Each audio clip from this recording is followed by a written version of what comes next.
a mi hermano Aldo, que está aquí con nosotros hoy. Adelante, Aldo. Muchísimas gracias, de nuevo, gracias por acompañarnos. Estaba viendo que unos hermanos que habían estado atentos de la región Cavécar de Buenos Aires se querían conectar hoy para participar de la conversación y resulta de que llovió tanto que le cayó un árbol al sistema eléctrico y están sin luz en esa parte y me mandó mensaje para decir que no nos podían acompañar porque sería súper interesante escucharlos también a mis hermanos. Vamos a hablar en cierto sentido desde el rincón de ellos, para poder posicionar el tema. Primero decirles de que no vamos a resolver ningún tema de manera concreta en el sentido de que vamos a sacar soluciones o plantear eh, puntos finales al tema. Es posicionar el tema, es posicionarlo y poder acercarnos a reflexionar desde tres puntos de vista. Uno es desde la participación de la iglesia de manera breve. Dos, desde el desafío transcultural que implica el abordaje de nuestros pueblos indígenas en Costa Rica y en Latinoamérica. Y tres, las metodologías que nos favorecen facilitar y empujar el desarrollo de la iglesia indígena como tal. Entonces, van a ser los tres temas, vamos a hacer exposiciones cortas solo para poner la temática sobre la mesa y después de eso vamos a dialogar con ustedes, con preguntas, inquietudes que hayan, depende de la temática que le llamó la atención, pues la pregunta irá para la persona que estaba conversando acerca de ese tema. Me toca a mí, voy a iniciar con esto. Soy Aldo Cayuba, director del Departamento de Estudios Interculturales de Prometa y también participando involucrado con un ministerio con mi hermano Carlos Tejada, que tiene como enfoque la formación ministerial y también el apoyo al desarrollo de la iglesia indígena, en este caso de manera específica en el contexto Cavécar aquí en Costa Rica. Luego, mi hermano José Luis se va a presentar cuando le toque su tiempo y todo lo propio va a hacer mi hermano Carlos. Le comparto la pantalla para ahorrar tiempo y palabras. Este, hablar entonces acerca de las misiones evangélicas y la obra misionera entre los pueblos indígenas. Por cuestiones de tiempo, solo voy a hacer mención de algunas cosas de manera muy rápida y especialmente me voy a centrar en un evento que marcó un hito importante que influenció el trabajo misionero en Latinoamérica entre los pueblos indígenas. Primero que nada, decirles que las misiones más grandes que han trabajado con los grupos indígenas aquí en Latinoamérica, estamos hablando de misiones enfocadas y dedicadas específicamente a esto, han sido dos grandes organizaciones.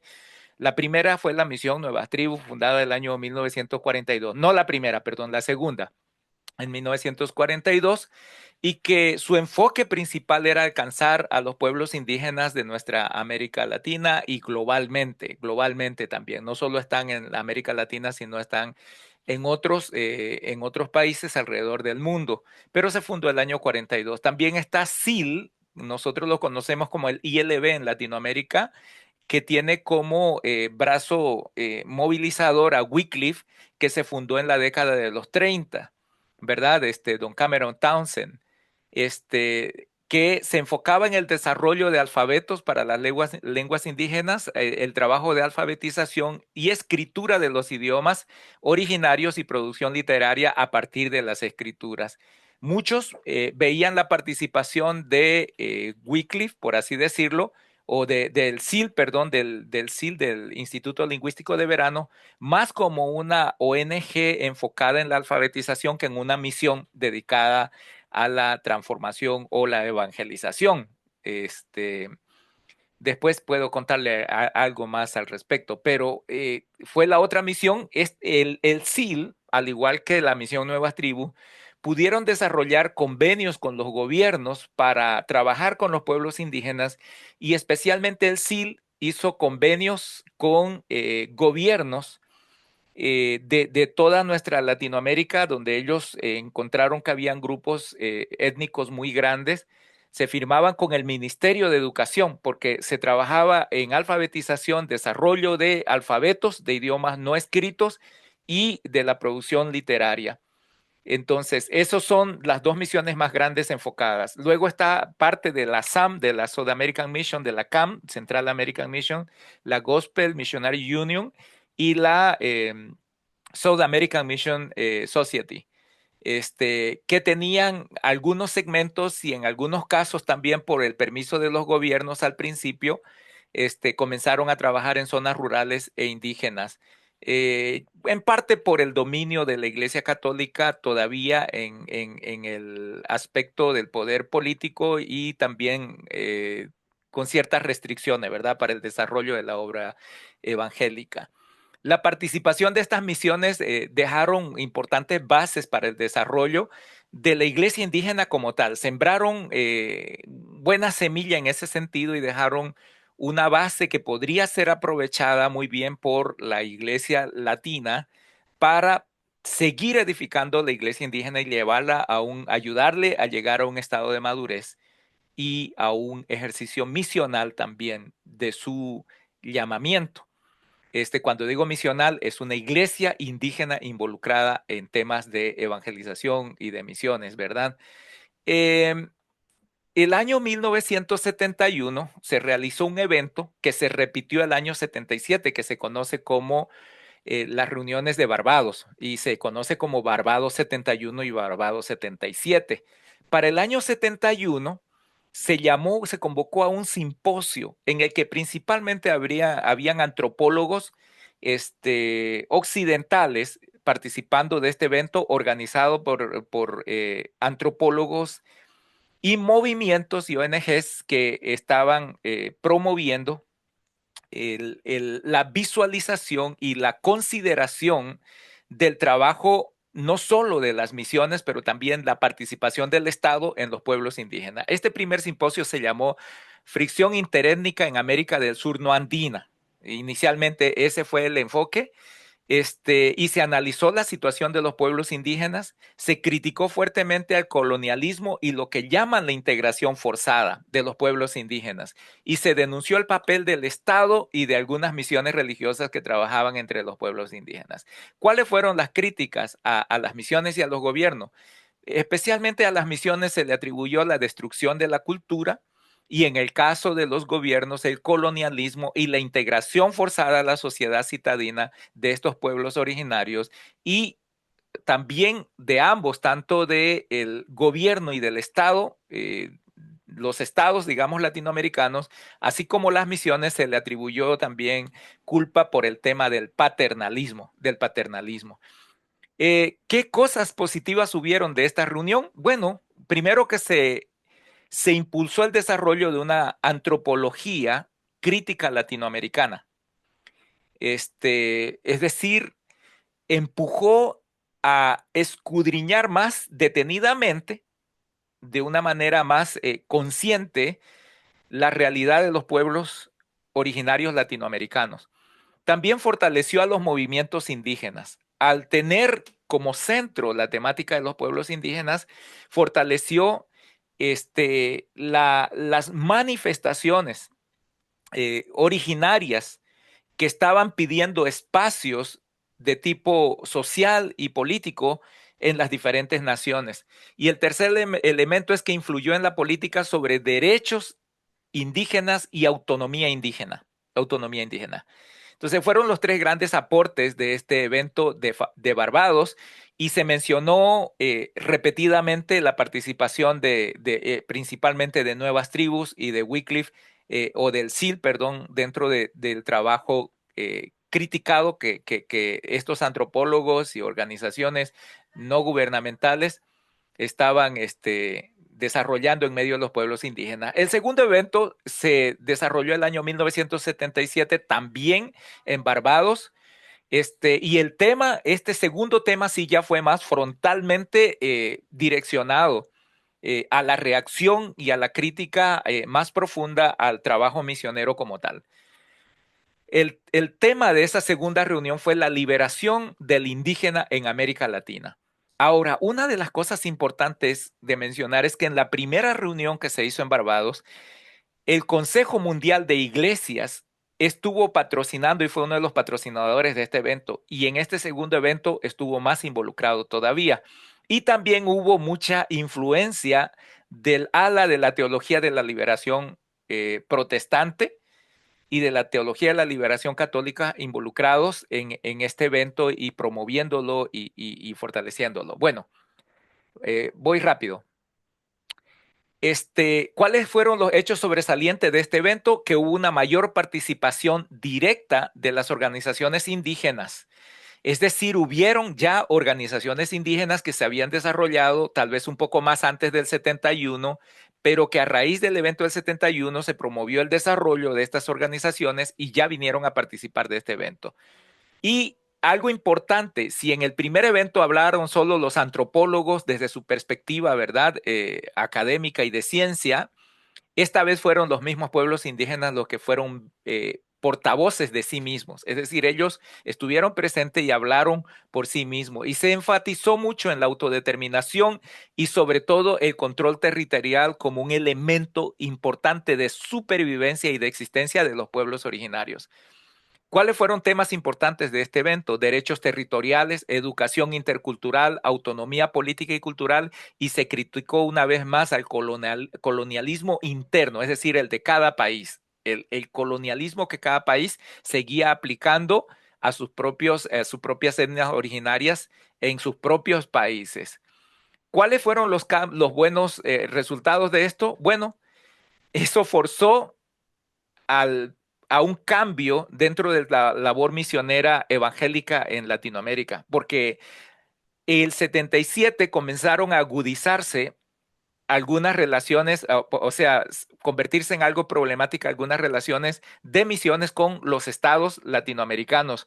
No se renovaron convenios, por ejemplo, en el SIL. Yo conocí el año 86, no, perdón, el 85 conocí la base de SIL, una de las bases del SIL en Bolivia, en Riberalta, un lugar que se llama Tomichucua, y ya estaba vacío y había sido entregado al Ministerio de Educación de Bolivia. El gobierno boliviano no renovó los convenios con el SIL por temas de alfabetización, producción de literatura entre los pueblos originarios de nuestro país, porque ya había una carga ideológica y había una protesta muy fuerte de colonialismo y destrucción cultural dentro de el país ya.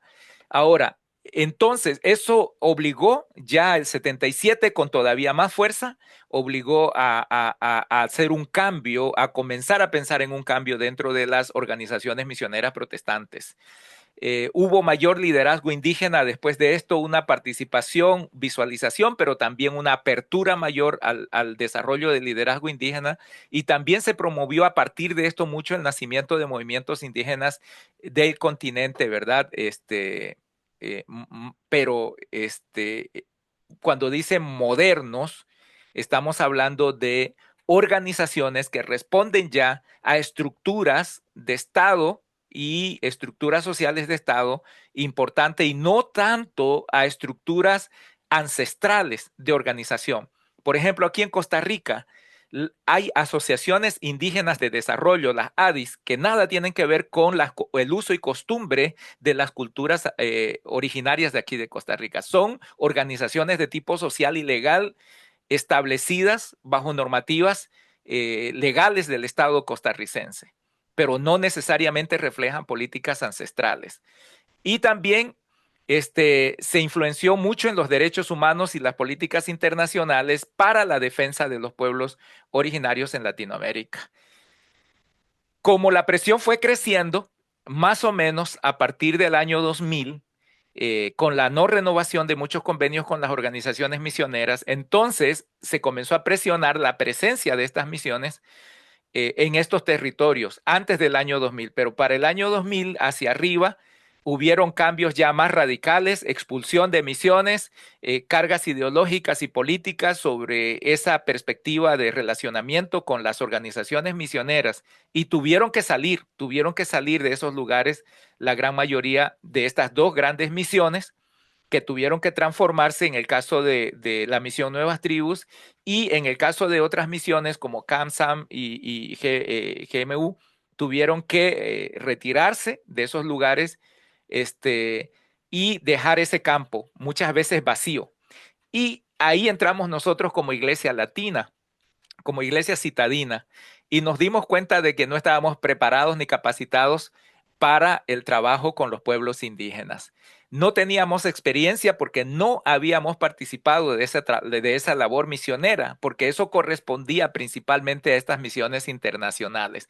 Y también no contábamos ni con recursos humanos ni financieros para poder continuar con esa presencia como Iglesia Nacional ayudando al desarrollo de la iglesia indígena.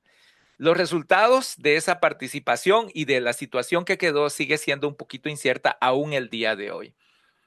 Este, Al participar la iglesia citadina y ser empujada en cierto sentido por la situación a participar del trabajo con los pueblos indígenas, el peligro de desgaste y de malograr el campo sigue siendo muy alta en todo este proceso de acercamiento. Entonces, a modo rápido de conclusión, diría que la iglesia citadina no ha estado preparada, no ha estado entrenada, ni ha estado muy consciente de las implicaciones del trabajo transcultural, del trabajo ministerial, misional con la iglesia indígena. Y hemos estado repitiendo patrones que han sido condenados en estas dos reuniones grandes que se realizaron en Barbados. El paternalismo, el colonialismo, y cuando digo colonialismo, debo de decir con un poco de pena que he estado en zonas tribales de nuestra América hermosa, especialmente en Sudamérica, pero incluso en un lugar donde no había ni luz, ni había ni agua, ni televisión, ni electricidad, participé de un culto en un grupo indígena y los que participaban del culto vinieron al culto allá en Medio Monte con saco y corbata, porque así tenía que ser. Entonces, nos falta experiencia, nos falta conocimiento, nos falta preparación y lo que me preocupa es la manera tan segura a veces con que las iglesias están abordando el campo transcultural de nuestros propios pueblos indígenas, llevados por una confianza peligrosa que no nos deja más bien el resultado incierto de todo el trabajo misionero con nuestros pueblos indígenas. Eso por el momento. Entonces quiero dejar ahora el tiempo en manos de mi hermano Carlos Tejada. Se presenta y nos habla del segundo aspecto, que es el aspecto de la dimensión transcultural del trabajo misionero.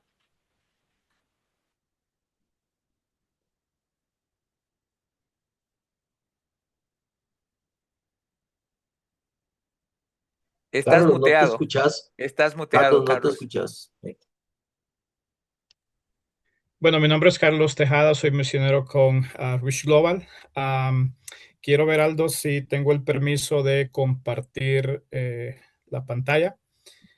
Soy misionero con Reach Global y he estado aquí en Costa Rica desde junio del 2018. Yo nací en Honduras, en un pequeño pueblo donde el evangelio se llevó por un norteamericano en 1945.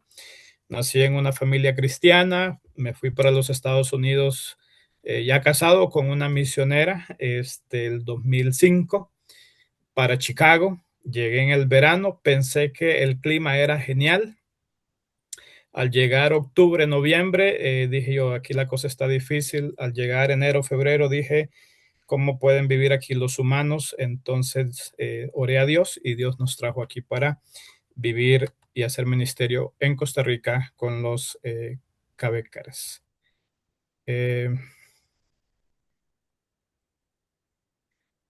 Creo que tengo problemas compartiendo, vamos a ver, creo que ahora sí, compartiendo la pantalla. Sí, ya viene, ya viene. Estás compartiendo la pantalla equivocada. Sí, sí, sí, sí. Um, bueno, creo que sí voy a tener problemas en, vamos a ver, aquí sí. Hice una pequeña presentación. para compartir con ustedes, que es los desafíos de la iglesia citadina al trabajar con pueblos indígenas. Y una de las cosas es que hay desconfianza en las personas externas. Ha habido un aprovechamiento de los blancos. Cuando yo digo blancos, es que la iglesia indígena normalmente llama blanco a aquella persona que no pertenece a la tribu.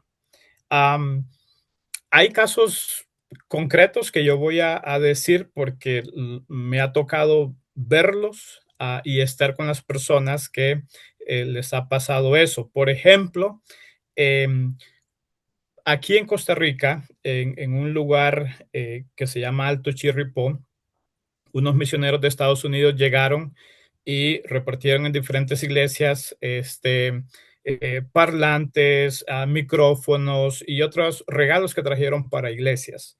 Pero uno de los misioneros nacionales, después de que los norteamericanos se fueron, él llegó 2 semanas después a recoger toda la ayuda que los norteamericanos habían dejado. Entonces siempre hay una desconfianza en un aprovechamiento de ciertos sectores con aquellos que están haciendo misiones con los indígenas. Y es que un problema es que nosotros hemos hecho misiones yendo con regalos a ellos para atraerlos. Pero esa no es la manera correcta de hacer evangelio, porque cuando uno va, mucha gente se reúne, pero uno nunca sabe los problemas que uno deja en esos lugares.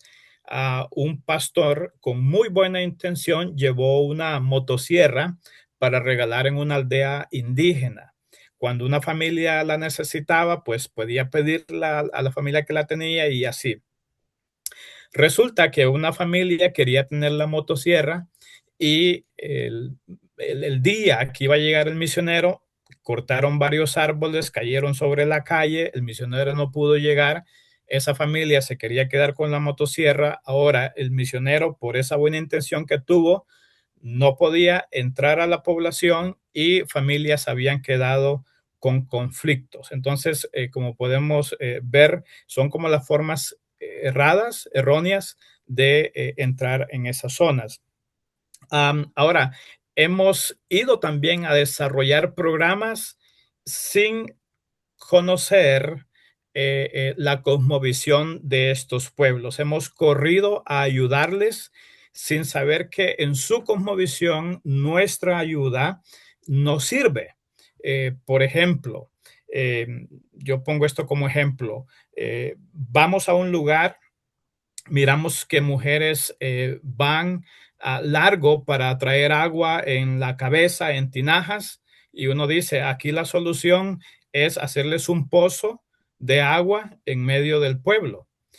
Resulta que el primer día agarraron agua ahí, pero el segundo día estas mujeres vuelven a ir otra vez al río a un par de millas del poblado. Y uno dice, pero ¿por qué? Tienen el pozo allí enfrente de sus casas. Bueno, en la cosmovisión de ese pueblo, por ejemplo, el agua que está estancada, que no corre, es mala. Entonces, el agua que corre es buena. Entonces, miramos otra vez como nosotros vamos un día, miramos un eh, problema supuesto y rápido queremos dar solución a algo que ni ayuda nos han pedido. Mi consejo es este. Bueno, eh, eh, intencionalmente vayamos no con programas, no con ayudas, sino que vayamos solitos para conocer a estas personas y platicar con ellos y conocer más su problemática y conocer más su identidad y esas cosas. El otro punto es que, y yo lo pongo de la apariencia a la esencia, es que debemos de conocer su cosmovisión y contextualizar nuestro mensaje para que se adecue más a esta tribu, a su cultura, a sus creencias. El trabajo nuestro entonces es hacer lo que llamamos una exégesis cultural, que es ir a un pueblo indígena, a no juzgarlos, sino preguntarles ¿Qué creen ustedes que hay después de la muerte? ¿Cuál es la idea?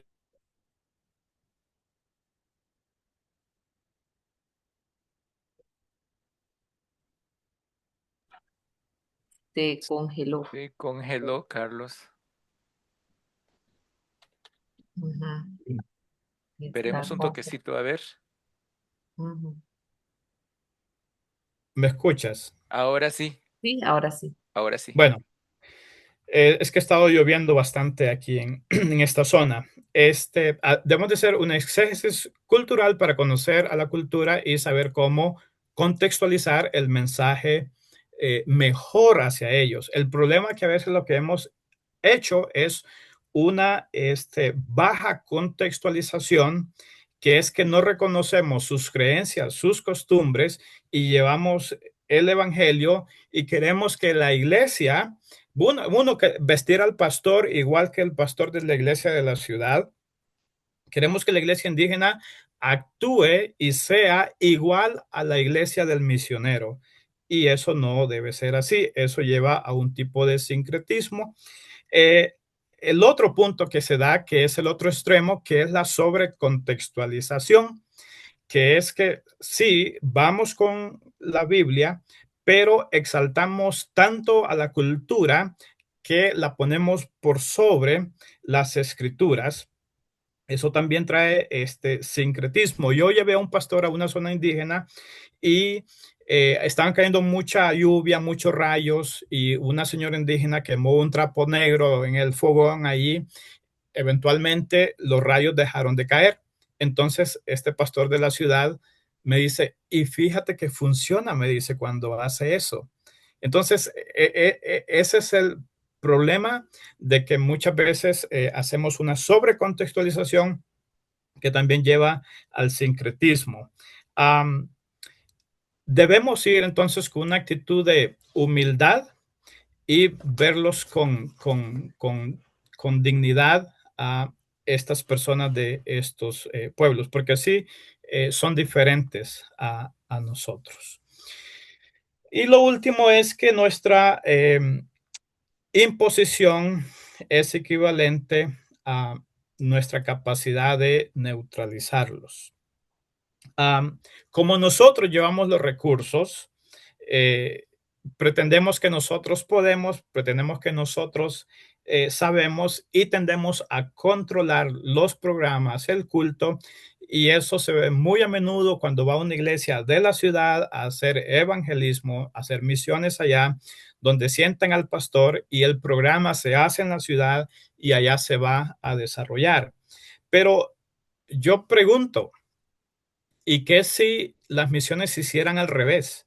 Que más bien fueran los indígenas que vinieran a la ciudad y tomaran control del culto y dijeran, vamos a pintar esta aula de este color que aunque no nos guste a nosotros. Bueno, es que así es como estamos yendo y que eso nos llama entonces a reflexión. Eh, Hay una ilustración que yo digo que hacer misiones con los indígenas es como cuando el elefante bailó con el ratoncito, que lo invita a bailar, el elefante se mueve y después pregunta al ratón, ¿verdad que nunca habías estado en una fiesta así como esta? Bueno, el ratón nunca volvió más a contestar, porque en realidad lo que había pasado es que el elefante había aplastado al pobre ratoncito. Muchas veces así somos nosotros cuando hacemos misiones con los indígenas. Para ellos es como bailar con un elefante. Si tú estás pensando hacer misiones con pueblos indígenas o ya lo estás haciendo, yo oro que pueda ser efectiva, pero para que lo sea, hay que hacer esa exégesis de la cultura, hay que hacer una buena contextualización, hay que verlos con dignidad, hay que ir muchas veces sin programas para estar con ellos, tomarnos un café, orar por ellos, pero también que ellos nos conozcan a nosotros. Entonces, ese es un par de cositas que nos pongan a pensar para cuando hagamos misiones con los indígenas, ¿verdad? Esa sería eh, mi participación y gracias, Aldo, por la oportunidad que me diste. Ahora tenemos a nuestro hermano José Luis, que nos va a hablar un poco acerca de la importancia de los métodos orales en el acercamiento hacia los pueblos indígenas. Bueno, muy buenas noches. Es una bendición poder compartir con ustedes un tema que de veras deberíamos de tenerlo muy presente, una, este, una, ah, una barniz de algo que nosotros, digo yo, estamos metidos en ese fenómeno y entonces a veces no nos damos cuenta. Pero el tema de la oralidad, yo soy José Luis, soy siervo en Prometa, trabajo en el departamento de misiones, trabajo también en Biblia eh, y también trabajo o sirvo, me gusta más la palabra sirvo, en diferentes cursos y apoyos a estudiantes de la organización. Yo quisiera empezar por plantearle lo siguiente, vean ustedes, las organizaciones en el mundo han tenido la capacidad de decir que el 80% de las personas en el mundo son comunicadores orales. Y nosotros tenemos que estar impresionados por eso, es enorme. Y eso lo que significa, si me lo permiten, es que las personas hoy están más interesadas preferentemente en que su comunicación, sus relaciones interpersonales y su intercambio de todo tipo de información se haga a través de medios digitales, a través de medios computacionales, a través de gestos, a través de signos, a través de arte, a través de un montón de cosas. Y eso es oralidad. Ahora mandamos un buenos días y la respuesta es un emoticón.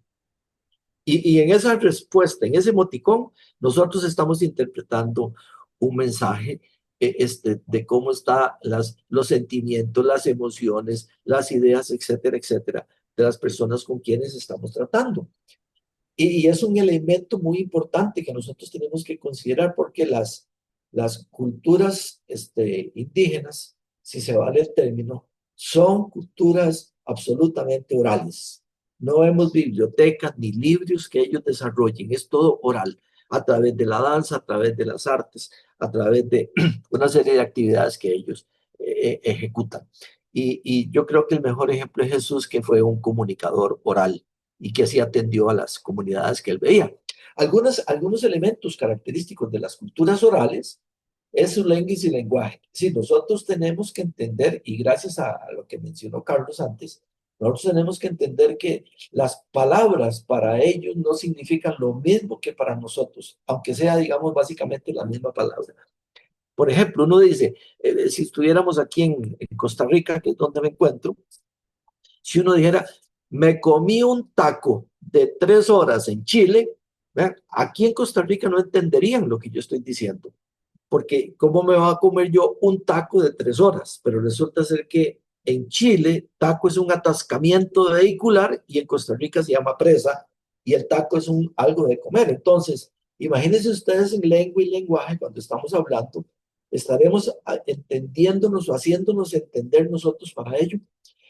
Otro elemento de las culturas es, por supuesto, la cosmovisión, la manera en que ellos ven su realidad, la manera en que ellos ven la realidad, la manera en que ellos ven de dónde provienen, su relación con la Pachamama, la tierra, es decir, cómo es que ellos están viendo eso. Otra característica es la cultura, cuáles son sus tradiciones, cuáles son todas sus prácticas, cuáles son todas aquellas actividades que ellos realizan que evidente y eminentemente son culturales. Aquí, por ejemplo, en la zona de Pacífico Sur, en la zona sur de la provincia de Costa Rica, hay una actividad que se llama la danza de los diablitos. Y entonces es que una comunidad indígena, hay un diablillo que empieza a perseguir a la gente de la comunidad y hay fiestas y un montón de actividades, pero lo que ellos están haciendo es una descripción, narrando una historia muy profunda acerca de cómo fue la colonización que ellos sufrieron a través de esa representación, porque el diablillo es el extranjero que llegó a conquistarlos y ellos entonces lo ven de esa manera y así es como se van desarrollando y así es como van creando identidad. Otros elementos también que son muy importantes en las culturas orales son la historia. Es decir, ellos viven de un pasado, saben cómo está ese pasado, siempre se recuerdan, eso se transmite de generación en generación y ellos siguen a través de la memorización, manteniendo todo el conocimiento y todo lo que esa cultura representa en las organizaciones y para ellos como cultura, como pueblo. Otro elemento, la repetición. Es decir, las cosas se repiten una y otra vez porque están fundadas no tanto en el conocimiento de la lectura y visualizaciones, sino en el conocimiento de las memorizaciones y las repeticiones. Y lo otro es que son muy visuales.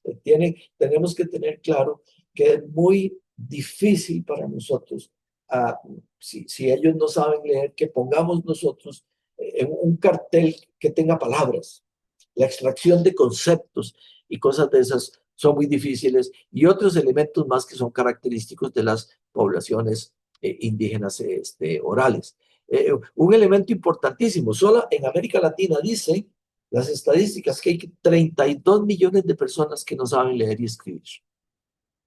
¿Cómo les vamos a llevar a ellos el evangelio? Ahora, si el 80% de la población es oral y en América somos más o menos unos 600 millones, estamos hablando de que tal vez unos 500 millones de personas de la América Latina son o somos de características orales. Ahora la gente prefiere un audiolibro antes de leer un libro.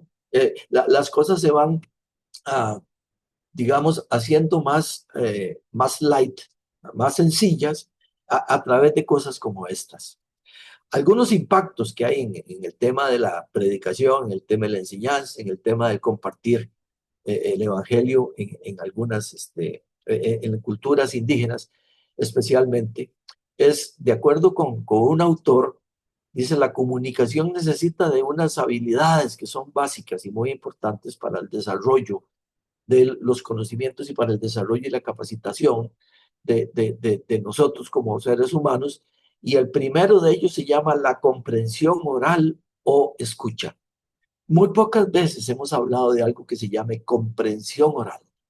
Y la comprensión oral es simplemente la capacidad para identificar y comprender lo que dicen las personas a una velocidad normal. Es decir, es necesario preguntarnos nosotros si lo que estamos diciendo, como dijo ahora Carlos, si lo que estamos diciendo, ellos están entendiéndolo como yo lo estoy diciendo o como yo estoy entendiendo que se los estoy comunicando a ellos. Porque son culturas y porque son palabras y porque son conceptos completamente diferentes. Es interesante cuando estamos hablando si de verdad estamos comunicándonos o no con ellos. Por ejemplo, leía que una misión de organización de misioneros allá en Asia, llevaron unos documentos para repartírselos, unos trípticos, unos folletitos, y dentro de los folletos lo que había era una definición de los conceptos de la evangelización a través del juego del béisbol. Y resulta ser que los misioneros descubren, cuando terminan de su intervención, que los trípticos estaban a la salida, en un basurero, tirados a la par de la puerta. Y nadie se lo había llevado para la casa. Y cuando ellos preguntaron, lo primero que les dijeron es que nosotros no sabemos qué es el béisbol. Entonces, vean ustedes que a través de algo tan sencillo, a través de algo que para nosotros pareciera que sí es comprensible, si las personas no lo conocen, si las personas no saben de qué están hablando, todo lo que hayamos dicho alrededor de eso no ha tenido la posibilidad de ser escuchado, atendido, comprendido y entendido por la gente. Porque la preocupación nuestra, la preocupación de nosotros como misioneros es que ellos me entiendan, no que ellos vean que yo sé palabras o que yo vengo a hacer cosas. Y por lo tanto, algunos impactos empiezan por ejemplo, el rechazo. El rechazo es porque, vean ustedes lo que pasó en una comunidad de la India, donde llegaron unos misioneros. En la predicación del primer día, ellos hablaron de Jesús y la mujer samaritana. Y el pasaje bíblico dice que Jesús se encontró con una mujer samaritana que tiene cierta reputación y que le dijo a sus discípulos que fueran a comprar pan y ellos se fueron. Y cuando él dijo eso, la comunidad, en ese sitio de la India, la comunidad se levantó y no quisieron escuchar más el mensaje.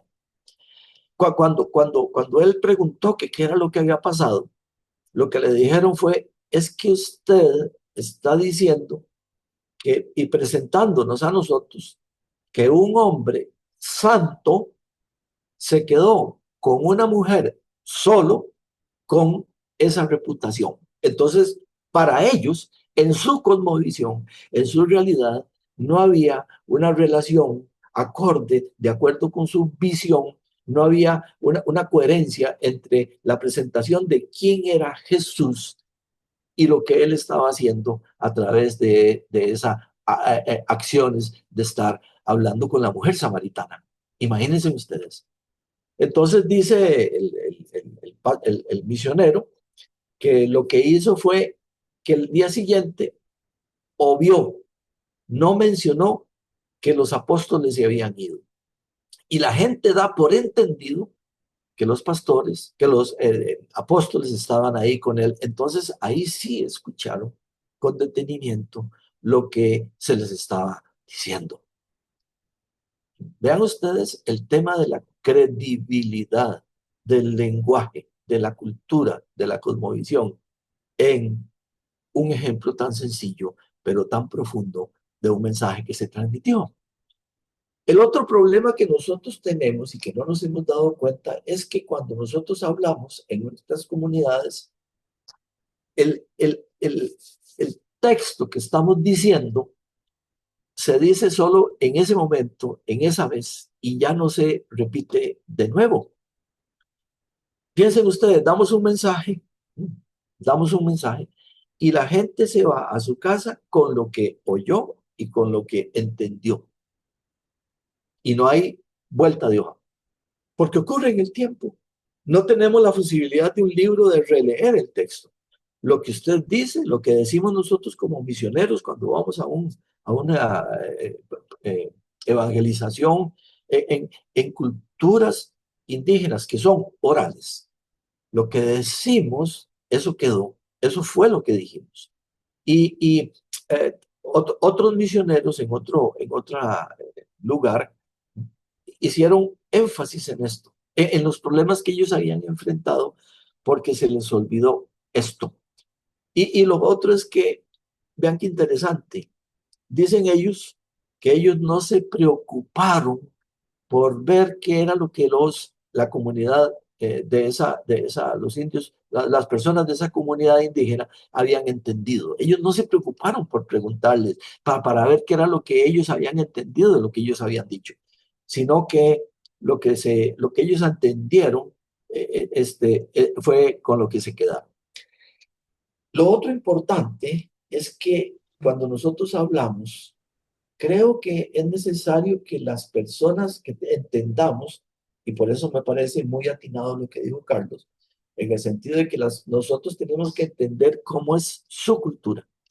Es necesario que nosotros entendamos o conozcamos de primera mano quiénes son nuestra auditorio, cuáles son las cosas que piensan, cuáles son las cosas que creen, y que la falta de conocimientos de ellos con relación a lo que nosotros vamos a hablar puede generar en ellos una no comprensión del mensaje que nosotros queremos dar. Y solo para poner un ejemplo, Vean ustedes este pasaje de Marcos, donde nosotros seguramente de este lado del charco entendemos bien la metáfora que hay detrás, el concepto que hay, el principio que hay teológico detrás de lo que hay aquí. Más fácil es pasar un camello por el ojo de una aguja que entrar un rico en el reino de los cielos, etcétera, etcétera. Pero si yo voy a un lugar, invento, aquí en el Perú, y yo digo camello, ellos lo conocen, son alpacas. Pero, ¿qué es un camello? Entonces, si yo digo camello, si yo digo aguja, si yo digo rico, yo tengo que asegurarme de que en la cultura, esa audiencia, en vista de los principios y conceptos de la oralidad que mencioné, ellos van a entender de lo que estamos nosotros hablando. Porque en el momento en que yo les diga a ellos, más fácil es pasar un camello por el ojo de una aguja, perdí a la audiencia y perdí el espacio de tiempo que tenía para explicar o para llevarle a ellos el, el mensaje. Así que algunas reflexiones que yo quería plantear muy rápidamente es que nosotros tenemos que tener muy presentes, creo yo, cuál es nuestra responsabilidad como predicadores o como evangelistas. Porque la preocupación nuestra es que ellos guarden lo que se les ha enseñado. Lo segundo es que hay que entender la cultura, hay que entender pues, sus tradiciones, sus prácticas. Hay que apoyarlos más bien dentro de su manera de ver las cosas. Pablo contextualizó su mensaje para en cada una de las comunidades a las que él fue. Vio una cosa era Corinto y una cosa diferente fue Filipo, por ejemplo. Lo otro es que tenemos nosotros que entender y tenemos que tenerlo muy presente es que cuando nosotros estamos hablando en vista de la esencialidad de la comprensión oral, que es un tema muy, entre comillas, y me perdonan, muy nuevo, que a veces no meditamos y conversamos en él, es que el problema de la comprensión oral es si ellos entienden mis palabras. Si yo digo, por ejemplo, veamos a ver el verso 1 y 2 del Salmo 3, es una anáfora gramatical. Si la gente no sabe qué es una anáfora gramatical, entonces yo para qué traté de lucirme diciendo algo que no debía. Tenemos nosotros que entender que el mensaje es para ellos, no es para que yo lo exalte o para que me exalte yo. Lo otro es que yo creo que hay que volver a lo dialógico. Es decir, que no solamente tenemos que llevar un mensaje, sino que debemos de recibir una retroalimentación de ellos, de qué fue lo que ellos entendieron que yo dije, qué fue lo que ellos comprendieron o qué fue lo que ellos no comprendieron, porque yo necesito saber a dónde quedó y hasta dónde llegué yo con mis palabras. No creo yo que todo lo que nosotros digamos le quede claro a la gente y todos den por entendido lo que dijimos. Yo me tengo que asegurar que hay de veras un entendimiento y una comprensión de parte de ellos que deja esto. Hay que tener presente, tenemos que tener presente la verdad bíblica, la comisión del Señor, y tenemos que preocuparnos por las personas, por la audiencia, por darles un mensaje que ellos entiendan por qué fue que vino Jesucristo. No olvidemos que si nosotros hacemos nuestra parte, Dios va a hacer la de él. Muchas gracias. Gracias, Aldo, por la oportunidad. Muy amable. Ok, gracias. Nos queda poco tiempo para poder ver si hay alguna inquietud, alguna pregunta que hubiera quedado en cualquiera de los tres temas. Así que queda el micrófono abierto o también preguntas que mi hermana Rita me va a ayudar a revisar.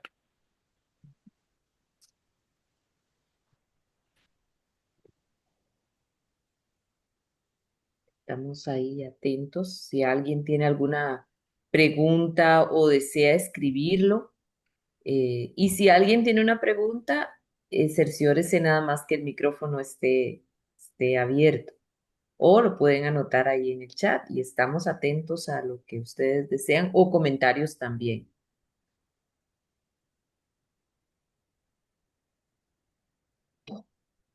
Parece que ha quedado claro el tema. No O hay están un preguntas. poco tímidos. Sí, quizás. Ahí está entrando alguien. Sí. Ok, vamos a ver. Vamos a ver si alguien desea hacer algún comentario acerca del tema o ha tenido alguna experiencia como las que se mencionaron ahora. Dice aquí Abner Urbina. ¿Qué consejo nos darían para una comunidad oral que tiene la Biblia traducida pero no la lee? A ver, ¿quién quisiera atender esa consulta?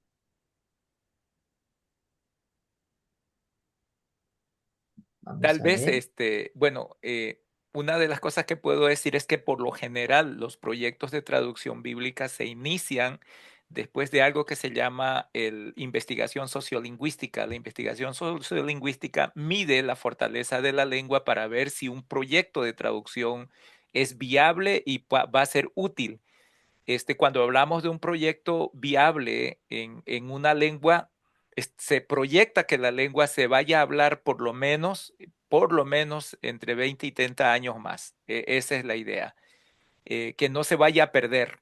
Eso lo determina el trabajo sociolingüístico. El trabajo de la traducción bíblica viene acompañado de otros dos elementos. Uno es el tema de la alfabetización como tal y el otro es la traducción. Cuando el trabajo sociolingüístico dice que esta es una lengua fortalecida que va a vivir todavía por un buen tiempo, entonces se abordan estos dos aspectos, alfabetización para que la gente pueda leer su propia lengua, mientras que se desarrollaba el proceso de la traducción. O sea, la traducción genera alfabeto, genera caracteres, en el caso de lenguas no escritas, que deben de ser enseñadas y se tiene que cerrar ese ciclo de traducción con el proceso de alfabetización para que pueda ser útil un proyecto de traducción.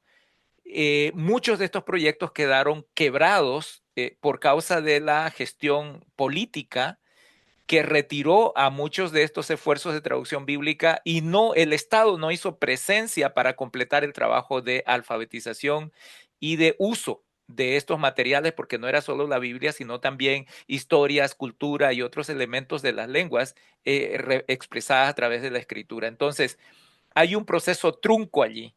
Y nosotros, esta es mi posición, nosotros no buscamos folclorismo, es decir, la importancia está en llevar la palabra de Dios en una lengua en la que la gente pueda entender, en la lengua en que la gente entiende, aprende y lo que decimos, la lengua que está más cerca de su corazón.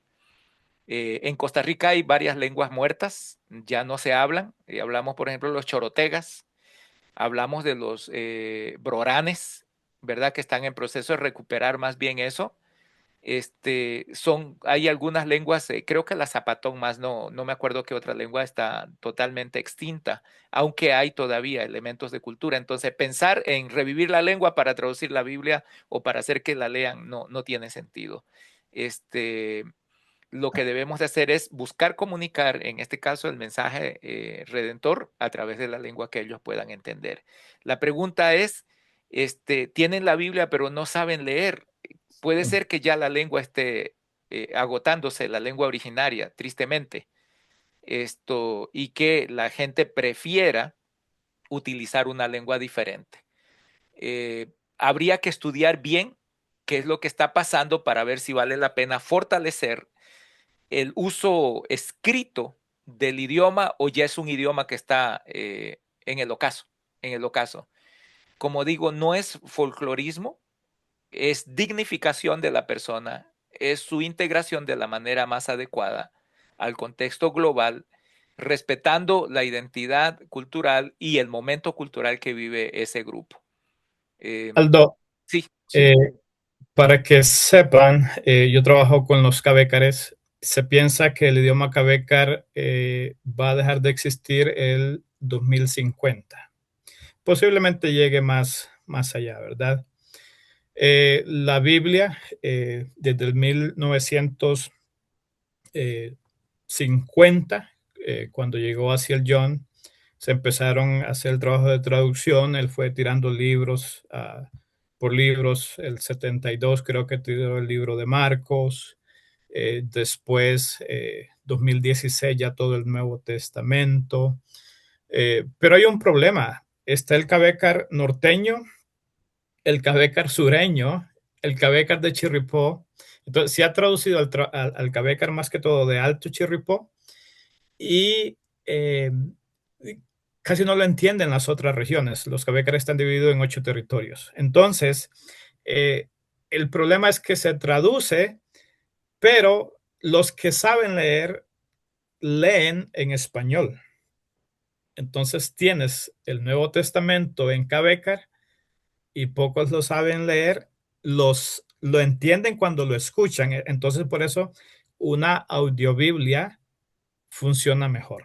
Entonces habría que estudiar la zona, había que ver si saben leer y si lo aprendieron a leer y a escribir en una escuela, entonces va a ser una Biblia en español.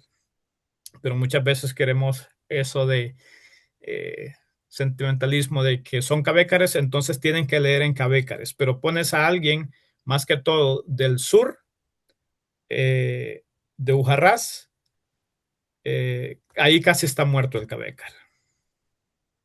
Sí, yo lo que creo también es que a veces, ah, digamos, iniciamos un programa de la traducción de una Biblia de un lenguaje a otro, sin pensar en las consecuencias que hay o sin pensar en los requisitos que deberíamos de cumplir, porque precisamente si yo nada hago, digamos, haciendo una traducción, si la gente no sabe leer o no va a leerla, si no gané mucho con eso. Hay un gran trabajo y hay recursos que no se están aprovechando más eficientemente.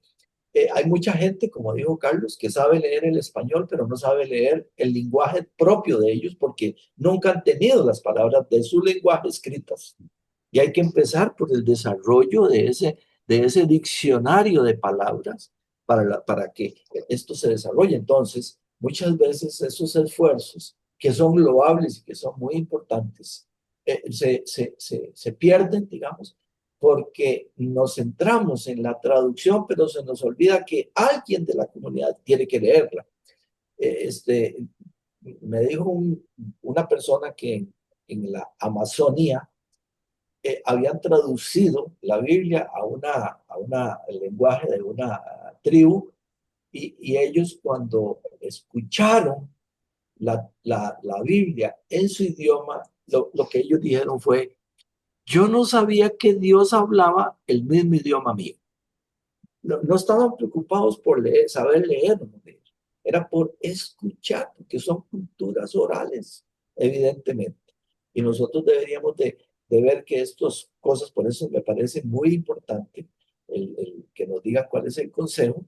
El consejo es que si alguien va a traducir y tenemos una traducción, la traducción debe ser en las palabras que la gente y la comunidad entiende, que es el día a día de ellos, pero tratar de enseñarlos, dice por ahí algún documento que leí, que uno de los problemas de la evangelización y colonización inicial fue que se pretendió primero enseñarles a leer el español en esa educación que se estaba dando, y no en el idioma o no en las condiciones de los que ellos sabían. Así que es una tremenda pregunta y creo yo que serviría muy bien, Abner, para a pensar cuando estamos haciendo una traducción es que no solamente está ahí implicaciones en la traducción, sino qué es lo que sigue después de la traducción y qué es lo que hay después de eso en una comunidad que evidentemente y eminentemente es oral.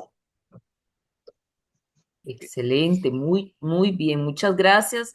De hecho, don Ted Gautzman dice aquí, tal vez pueden escuchar en audio la Biblia en su Claro. idioma. Así lo menciona don Ted. Hay una pregunta por aquí que dice, don Ted Gautzman, ¿qué papel pueden tener hoy las misiones internacionales? Yo tal vez puedo responder a eso porque el año pasado participé en Brasil en la ciudad de Puerto Belo, en Brasil, en el estado de Rondônia, en el Congreso del COMPLEI, se llama, Consejo de Pastores y Líderes Indígenas del Brasil, que es una organización que se fundó el año 91 y que estuvieron presentes ya representados por su líder en el encuentro, en el congreso que hubo CLADE 3 en Quito. Esta es como Brasil tiene una política de cero acercamiento y contacto con los pueblos originarios indígenas, ya sea de misiones o de entes externos a esas culturas. Se creó hace tiempo allá lo que fue el COMPLEI, que fue las mismas iglesias indígenas que se organizaron para tener representación cristiana propia ante el Estado de Brasil. Tuve la oportunidad de estar en su congreso el año pasado y fue fantástico para mí participar de la reunión de las misiones internacionales y brasileras que están al servicio del movimiento indígena cristiano en el Brasil, expresado en el COMPLEI. Y la temática era, después, imagínense que se crea el 91, el COMPLEI, y a lo largo de esos años ha sido acompañado por las organizaciones tanto nacionales como internacionales. Estaba la Misión Bautista allí, habían otras misiones europeas y también algunas norteamericanas, sentadas en la mesa y todos preguntando, todavía con la pregunta de cómo ayudamos al movimiento indígena brasilero sin influenciar, sin tomar el control y sin que ellos terminen actuando, respondiendo y operando como nosotros queremos y esperamos. O sea, el evento estuvo, para mí fue fantástico porque yo estaba en zonas indígenas, pero ese culto que desarrollaron, hermanos, yo ahora, pues sí, me congrego en una iglesia bautista y el Espíritu Santo se sujeta al horario que le damos para el culto, ¿verdad? Todo está fríamente calculado. Pero ese culto de los indígenas, hermano, salen a dar testimonio, a cantar y todo el mundo quiere participar del culto porque así es una participación comunitaria.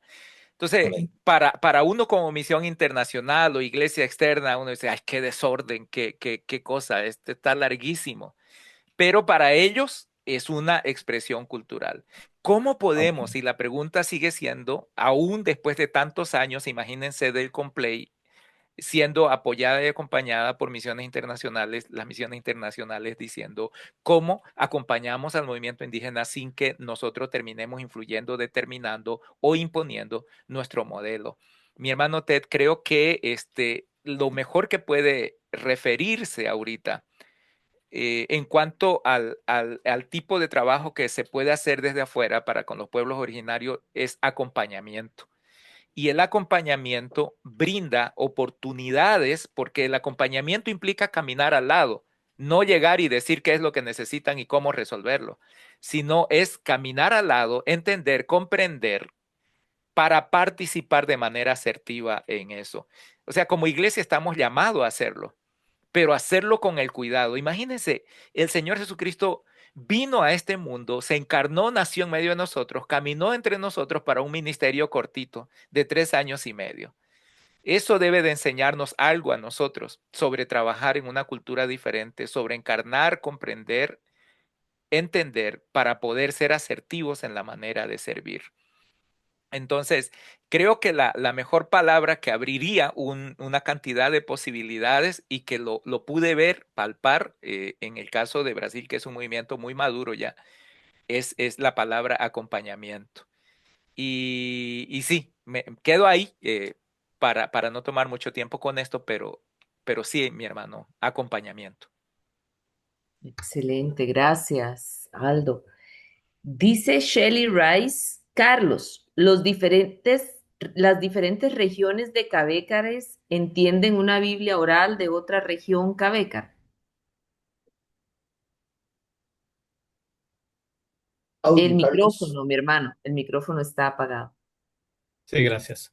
Bueno, la Biblia en audio que podemos escuchar en Cabecar es la traducción que la familia Jones ha hecho del Nuevo Testamento. Sí lo entienden, pero a veces es por contexto que también se entiende, porque no siempre se manejan las mismas palabras.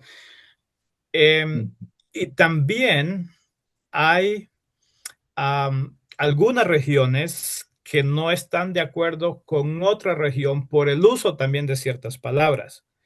Cuando murió Asiel Jones, los hijos decidieron quemar todos los Nuevos Testamentos. Platiqué con uno de ellos y me dijo que el ministerio de su padre no fue muy exitoso porque para la palabra Dios utilizó Sibó. Pero Sibó es lo que el Cabécar en general cree, de que Sibó en San José Cabécar, allá por el Caribe, creó los cielos y la tierra, ¿verdad? Entonces, ese es el Dios de los Cabécares, por decirle así. Entonces, cuando Asiel John viene, él traduce, cuando estaba la palabra Dios en el Nuevo Testamento, él al Cabécar lo traduce como Sibó. El problema es que vamos a unos pueblos de Bajo Chirripó. Bueno, ahí usan en Bajo Chirripó, pero en Alto Chirripó, donde han tenido más influencia, la familia Jones, usan entonces ahora Sequecle. Pero nos dicen no, porque Sequecle significa tío o una persona muy adulta de una comunidad, y, y Dios tampoco es como el mayor de la comunidad o el tío. Entonces, Shelly, sí se entiende a veces por contexto, sí en algunos lugares usan palabras diferentes y sí ha habido motivo para no estar de acuerdo con el uso, por ejemplo, de cómo debe traducirse la palabra Dios. Entonces, en general, sí entenderían, pero algunos pueden argumentar que hay ciertos tipos de errores, habría que ver qué errores hay, y a veces pastores indígenas no están de acuerdo en que se haga una traducción y no se tome en cuenta a los pastores de las regiones para una traducción. Entonces, sí, esa sería mi respuesta, Chale. Ok, muchas gracias, mi hermano Carlos. Bueno, no sé si alguien más tiene algún comentario por aquí. Dicen, bueno, y reafirma lo que estaba comentando mi hermano Carlos. Dice, visita, no, no sé quién será el nombre, pero dice, la Biblia en audio Cabecar tiene muchos errores. Y bueno, hermano lo mencionaba ahora. ¿Alguien más que tenga algún comentario, una pregunta al respecto? Estamos atentos, este es el espacio. Tal vez yo reafirmar un poquito la necesidad que tenemos como iglesia citadina en repensar un poco la manera en cómo nos estamos acercando a nuestros pueblos indígenas. Doy gracias a Dios por la madurez del movimiento en Brasil, en Perú, que tienen ya una asociación nacional de pastores indígenas, la FAYENAP, la Federación, que es un ministerio, ¿verdad?, que está fortaleciendo la iglesia indígena, que hoy, en el caso de Perú, en el caso de Brasil, el caso de una parte de Colombia, y partes de Bolivia también, que son las que yo más conozco, la iglesia indígena está enviando misioneros indígenas a otras culturas y etnias indígenas también. Eso es lo que pasa en Brasil. En Brasil los blancos no pueden entrar, solo pueblos originarios indígenas, y entonces mandan de iglesias indígenas, preparan sus misioneros y envían misioneros a otras comunidades indígenas del mismo Brasil. Y ya hay otros que incluso han enviado misioneros a otras culturas todavía en otros continentes. Entonces, la iglesia indígena no está exenta del llamado misional que Dios nos ha dado a todo su pueblo cristiano.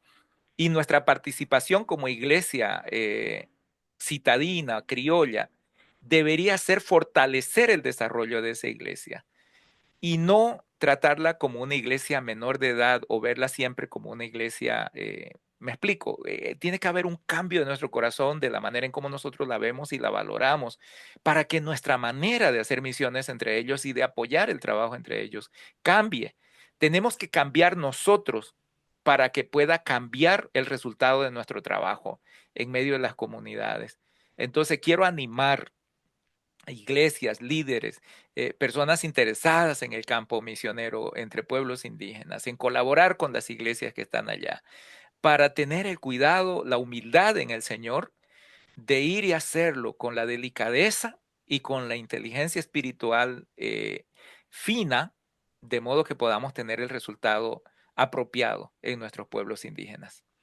Eh, para reflexionar y para inquietarlos y dejar sobre la mesa esta temática en nuestro acercamiento a los pueblos indígenas. Ujú. Excelente, mi hermano. Muchas gracias. Y bueno, no sé si alguien más tiene algo que compartir. Shelly, adelante. Que cuando, por ejemplo, Carlos va donde los cabécares, entonces habla más en español, porque si no, hay discusiones de qué es la mejor palabra para Dios, la mayoría entienden español o solo los niños o cómo es. Y también estoy pensando en estos misioneros que van dentro de Brasil de un grupo a otro, ¿hablan en portugués o cómo lo hacen? Bueno, en mi caso, yo hablo en español, yo sé que entienden, dependiendo de la región donde esté, pero lo mejor para mí ha sido hacerme acompañar de dos pastores cabécares. Ha habido veces que lanzo una pregunta, no la entienden o no la entienden a totalidad o como yo quisiera. Ellos la explican en cabécar, después hacen una discusión en cabécar y después yo pido que esos dos pastores amigos míos me puedan traducir, porque a veces he ido con la finalidad de conocer más cómo son ellos, también de animarlos a que puedan ir a otros pueblos a compartir la palabra de Dios. Um, eh, entonces sí, ha sido eso, Shelly, de mejor, ya que no conozco el idioma cabécar y la preferencia, aunque sepan español, pero en la mayoría de los lugares va a ser hablarlo en cabécar, entonces mejor llevo dos traductores. Qué bueno. En el caso de Brasil, el portugués es la lengua franca, ¿verdad? Es la Así. lengua en la que se comunica la mayoría, pero Brasil tiene cerca de 280 todavía grupos étnicos, solo de los, como 320, perdón, grupos étnicos y lenguas, culturas, y de esas solo 80 tienen presencia cristiana. Entonces, el campo misionero entre los pueblos indígenas de Brasil para los grupos indígenas cristianos es alto y ellos tienen que aprender el idioma de esas otras comunidades, de esas otras etnias. Entonces, pero la lengua con la que se comunican por lo general fuera de su propio territorio es el portugués, es el portugués. Ujú. Muy bien. No sé si alguien más tiene una pregunta, un comentario. Yo creo que Ok, ya, más bien, gracias por haber ya. acompañado. El tiempo nos comió, pero muchísimas gracias por habernos acompañado, yo creo, y queda la temática ahí, ¿no? Con estas inquietudes sobre nuestra participación y nuestro servicio a la iglesia indígena. Rita. Sí, excelente. Gracias, Aldo. Y vamos a